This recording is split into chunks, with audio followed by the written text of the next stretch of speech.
இது மகிமை நேரம். இயேசு கிறிஸ்துவின் நாமத்தினாலே உங்கள் யாவருக்கும் அன்பின் வாழ்த்துக்கள். இந்த வாரம் முழுவதும் தொடர் செய்தியாக நாம் ஜெபத்தை தியானிக்க இருக்கிறோம். இயேசு கிறிஸ்து ஜெபத்தை பற்றி சொன்ன வார்த்தைகள், ஜெபத்திற்கு அவர் விதித்த சில நிபந்தனைகள் வேதத்திலே இருக்கிறது.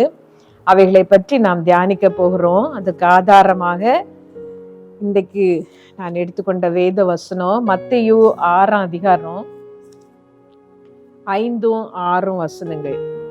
அன்றியும் நீ ஜெபம் பண்ணும்போது மாயக்காரரை போல் இருக்க வேண்டாம்.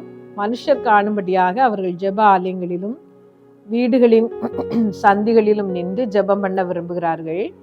அவர்கள் தங்கள் பலனை அடைந்து தீர்ந்ததென்று மெய்யாகவே உங்களுக்கு சொல்கிறேன். நீயோ ஜெபம் பண்ணும்போது உன் அறை வீட்டுக்குள் பிரவேசித்து உன் கதவை பூட்டி அந்தரங்கத்தில் இருக்கிற உன் பிதாவை நோக்கி ஜெபம் பண்ணு. அப்பொழுது அந்தரங்கத்தில் பார்க்கிற உன் பிதா வெளியரங்கமாய் உனக்கு பலன் அளிப்பார். ஜெபத்திற்கு இயேசு சொன்ன நிபந்தனைகளை நாம் வாசிக்கிறோம். மாயக்காரரை போல ஜெபம் பண்ண வேண்டாம். வீதிகளிலும் சந்திகளிலும் நின்று ஜெபம் பண்ண வேண்டாம். உன் அறை வீட்டுக்குள் பிரவேசித்து அந்தரங்கத்திலே உன் பிதாவை நோக்கி ஜெபம் பண்ணு. அப்பொழுது அவர் உனக்கு பதில் தருவார் என்று இயேசு கிறிஸ்து நமக்கு சொல்லி தந்திருக்கிறார். நம்முடைய ஜெபங்களின் உள் நோக்கத்தை கர்த்தர் கவனிக்கிறார். மாயக்காரரும் ஜெபிக்கிறார்கள், வேதனையோடு இருக்கிறவர்களும் ஜெபிக்கிறார்கள். 2 பேரும் எதற்காக ஜெபிக்கிறார்கள் என்று சொல்லி கர்த்தர் பார்க்கிறார். நம்முடைய உள் நோக்கத்தை அவர் நிறைவேற்றுகிறார். மற்றவர்கள் எல்லாம் என்னை புகழ வேண்டும், இவள் ஜெபிக்கிறவள், இவள் பக்தி உள்ளவள், ஆலயத்திலே எல்லாவற்றிலும் முதலாவது இருக்கிறவள் என்று மற்றவர்கள் என்னை அறிந்து கொள்ள வேண்டும் என்கிற உள் நோக்கத்தோடு நாம் ஜெபிப்போமானால் நம்முடைய நோக்கம் நிறைவேறுகிறது. மற்றவர்கள் பார்க்கும் பொழுது, மற்றவர்கள் நம்மை புகழும் பொழுது, இவள் பக்தி உள்ளவள் என்று நம்மை சொல்லும் பொழுது நம்முடைய இருதயம் வாஞ்சித்ததும் அதுதான், அந்த நோக்கம் நிறைவேறுகிறது. ஆனால் நாம் எதற்காக ஜெபித்தோமோ அதை நாம் பெற்றுக்கொள்ள மாட்டோம். ஒருவேளை நாம் அதிக வசனிப்பினால் தேசத்திற்காக ஜெபிக்கலாம், நம்முடைய குடும்பத்திற்காக ஜெபிக்கலாம், போதகரை பிரியப்படுத்த அவருக்காக நாம் ஜெபிப்பது போல் காட்டலாம். ஆனால் அந்த ஜெபங்கள் கர்த்தருடைய சமூகத்திலே போய் எட்டுவதில்லை. வேதத்துல ஒரு உதாரணத்தை நாம் பார்க்கிறோம். லூக்கா 18ஆவது அதிகாரத்துல 2 பேர் ஜெபம் பண்ணும்படி ஆண்டவருடைய சமூகத்துக்கு போகிறார்கள். ஒருவன் பரிசேயன், இன்னொருவன் ஆயக்காரன். பரிசேயன் நின்று ஜெபம் பண்ணுறான். ஆண்டவரே, நான் பரிகாரர், அநியாயக்காரர், விபசாரக்காரர் ஆகிய மற்ற மனுஷரை போல நான் இருக்கவில்லை.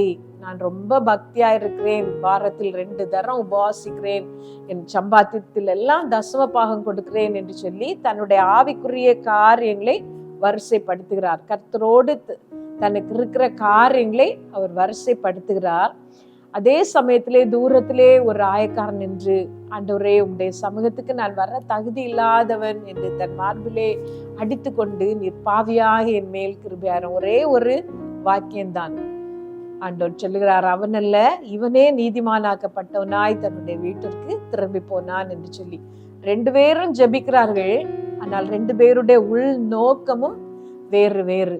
உள் நோக்கத்தை அறிந்த கர்த்தர் இந்த ஆயக்காரனுடைய தாழ்மையை பார்த்து அவனை நீதிமானாக்கி அனுப்புகிறார். கர்த்தர் நம்மிடத்திலேயும் எதிர்பார்க்கிற ஒரு காரியம் அதுதான். உலகத்திற்கு நாம் ஜெபிக்கிறவர்களாக, பக்தி உள்ளவர்களாக நாம் காட்ட வேண்டும் என்கிற அவசியம் இல்லை. அந்த ரங்கத்திலே நாம் ஆண்டவரை நோக்கி ஜெபம் பண்ண வேண்டும் என்று சொல்லுகிறார். ஆண்டவர் நமக்கு சொல்லி தந்திருக்கிற இந்த வேத பகுதியிலே, உன் அறை வீட்டுக்குள் பிரவேசித்து உன் கதவை பூட்டி. அப்படியானால் யாரும் அதை பார்க்க போகிறதில்லை. நம்மை பார்க்கிறவர் வானத்தையும் பூமியும் உண்டாக்கின தேவன் மாத்திரமே. அவரை பார்த்து நீ ஜெபம் பண்ணு. உன் இருதயத்தை ஊற்றி நீ அவரிடம் ஜெபம் பண்ணும் பொழுது கர்த்தர் உனக்கு பதில் தருகிறார் என்று சொல்லி வேதத்துல நாம் வாசிக்கிறோம். இந்த ரங்கத்தில் பார்க்கிற உன் பிதா வெளியரங்கமாய் உனக்கு பதில் தருவார். வெளியே தெரியும்படியாய், மற்றவர்கள் உன்னை வாழ்த்தும்படியாய் ஆண்டவர் உனக்கு பதில் தருவார் என்று சொல்லி இந்த வேத பகுதியிலே நாம் வாசிக்கிறோம்.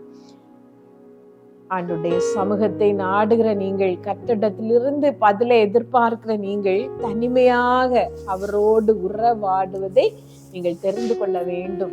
நாம் அறையை பூட்டுகிறோம் என்று சொன்னால் தனியாக நாம் இருக்கிறோம், அவரோடு கூட, அவர் நம்மோடு கூட இருக்கிறார் என்று அர்த்தம். தனிமையிலே அவரை பார்க்க வேண்டும் என்று சொல்லி கர்த்தர் சொல்லுகிறார். உங்கள் இருதயத்தின் வேதனைகள், பாரங்கள், கஷ்டங்கள் எல்லாவற்றையும் நீங்கள் உங்கள் தனிமையிலே ஆண்டவரோடு சொல்லலாம். அவர் எல்லாவற்றையும் கேட்கிறவர். உங்கள் இருதயத்தின் வியாகுலங்கள், வேதனைகள், உங்கள் பெருமூச்சு, ஏக்க பெருமூச்சு கூட அவருக்கு தெரியும். இஸ்ரவேலர் படுகிற எல்லா நெருக்கங்களிலும் அவர் கூட இருந்தார் என்று வேதத்துல நாம் வாசிக்கிறோம். அவர்கள் பெருமூச்சை நான் கேட்டேன் என்று சொல்லி கர்த்தர் சொல்கிறார். அதே போல உங்கள் பெருமூச்சு கூட அவருக்கு தெரியும்.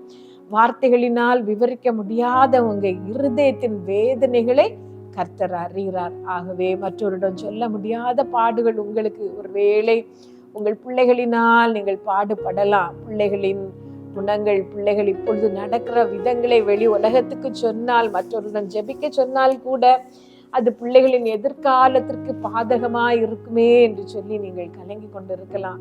இல்லை, உங்கள் கணவருடைய தவறான நடத்தை, மனைவியின் போக்கு உங்களை வேதனைப்படுத்தி கொண்டு இருக்கலாம். அவர்கள் திருந்த மாட்டார்களா என்று சொல்லி நீங்கள் ஏங்கி கொண்டிருக்கலாம். என்ன செய்யவென்று தெரியவில்லை, எப்படி அவர்களை திருத்துவது என்று தெரியவில்லை. அன்பு காட்டினாலும் பிரயோஜனமில்லை, கோபப்பட்டாலும் அவர்கள் மிஞ்சி போகிறார்கள். என்ன செய்வது என்கிற ஒரு கலக்கத்தோடு நீங்கள் இதை கவனித்துக் கொண்டிருக்கலாம். கர்த்தர் உங்களுக்கு தருகிற ஒரு ஆலோசனை, தனிமையிலே இயேசு கிறிஸ்துவோடு நீங்கள் உறவாடுங்கள். உங்கள் இருதயத்தின் வேதனைகள், பாரங்கள், கவலைகள் எல்லாத்தையும் அவரிடம் சொல்லுங்கள். அவர் கவனித்து கேட்பார். அவர் கவனித்து கேட்பது மாத்திரமல்ல, அதற்கு நல்ல பதிலை உங்களுக்கு தருவார். ஒருபோதும் அவர் உங்களுக்கு தீமை செய்யாத தேவன். உங்கள் இருதயத்தின் வேண்டல்களை எல்லாம் அறிகிற தேவன். கர்த்தர் உங்களுக்கு உதவி செய்வார். நாம் ஜெபித்து முடிக்கலாமா? இயேசப்பாவிடம் நீங்கள் சொல்லுங்கள், ஆண்டவரே, என்னுடைய பாடு இதுதான், என்னுடைய வேதனை இதுதான், என் வீட்டின் பெரிய பிரச்சனை இதுதான், இதற்கு எப்படி ஒரு முடிவு என்று தெரியாமல் நான் அங்கலாய்த்து கொண்டிருக்கிறேன். எங்க போனா இதற்கு ஒரு விடிவு காலம் வரும் என்று நான் தேடிக்கொண்டிருக்கிறேன். கர்த்தாவே, எனக்கு இறங்கும் என்று கேளுங்கள்.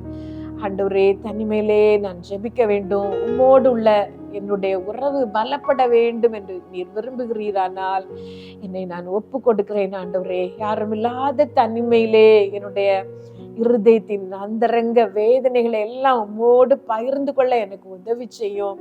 நீர் எனக்கு நண்பராய், நீர் எனக்கு நேசராய், நீர் எனக்கு தேவனாய், நீர் எனக்கு எல்லாமாய் இருந்து எனக்கு உதவி செய்யும் என்று கேளுங்கள். எங்கள் நல்ல தகப்பனே, இந்த நேரத்துல மிகுந்த பாரத்தோடு, வேதனையோடு என்ன செய்வதென்று தெரியாமல் கதறுகிற ஒவ்வொருத்தருக்காக நான் ஜெபிக்கிறேன். ஆண்டவரே, அவர்கள் மேல் உம்முடைய பிரசன்னை இறங்கட்டும். எல்லா இருளும் மாறி போகட்டும். வீட்டிலே இருக்கிற எல்லா கலக்கங்களும், போராட்டங்களும் இயேசுவின் நாமத்தினால நீங்கி போக நாங்க கட்டளையிட்டு ஜெபிக்கிறோம்ப்பா. காரணம் தெரியாத பாடுகள், காரணம் கண்டுபிடிக்க முடியாத போராட்டங்கள் இயேசுவின் நாமத்துல மறைவதாக ஆண்டவரே, உம்முடைய பிள்ளைகள் ஜெபிக்கும் பொழுதெல்லாம் உம்முடைய வெளிச்சம் அந்த வீடுகள்ல பிரகாசிக்கட்டும். எல்லா இருளும் நீங்கி போகட்டும். சமாதானமும் சந்தோஷமும் அவர்களுக்கு உண்டாகட்டும்.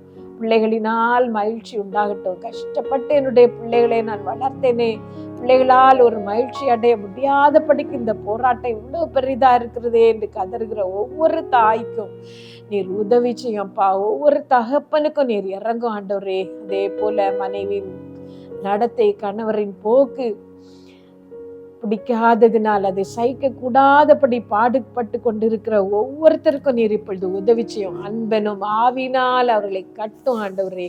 எல்லா போராட்டங்களும் இயேசுவின் நாமத்துல விலகி போகட்டும். அந்த குடும்பங்கள் வாழ்ந்திருக்கட்டும், செழித்திருக்கட்டும். உண்மையிலே அவர்கள் கட்டப்படட்டும். இயேசுவின் நாமத்துல ஜெபிக்கிறோம். எல்லா மகிமையும் உமக்கு செலுத்துகிறோம். ஜீவனுள்ள எங்கள் நல்ல பிதாவே, ஆமென்.